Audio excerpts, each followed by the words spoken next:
I'm doing Project 2 over Chapter 3, Social, Moral, and Emotional Development. The stages of Erik Erikson's stages of personal and social development, there are 8 stages, and his work is sometimes called a physiological theory. And in every stage there's a crisis, and when these crises are successfully met or completed, that these help lead us to new advantages or new activities.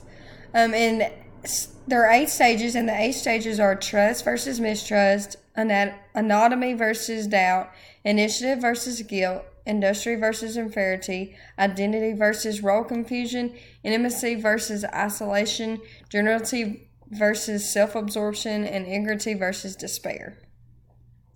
The first stage is trust versus mistrust, and this stage begins at birth or infant to age 18 months.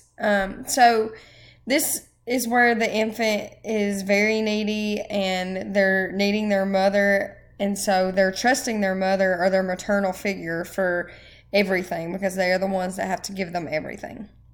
The next stage is anatomy versus doubt, and this stage is from 18 months of age to 3 years. These are when the child is becoming more independent and starting to make decisions on their own, and they're considered their terrible twos. The next stage is initiative versus guilt. This stage ranges from 3 to 6 years old. This is when the child's motor and language skills are constantly improving, and so they're wanting to make the decisions on their own. They don't want anybody helping. So this continues from the anatomy versus doubt stage. The next stage is industry versus inferiority. This ranges from age 6 to 12. And so this is when the kids are beginning to start school, and so their social world is opening up way more than it normally is, and they're depending on more people than just their parents. The next stage is identity versus role confusion. This begins at age 12 and goes to 18 years of age. This is when the child is figuring out who they actually are, and they're asking themselves, who am I? And so they are constantly changing, and their ego is considered a big part of their who they actually are. Intimacy versus isolation is the next stage, and it begins in young adulthood.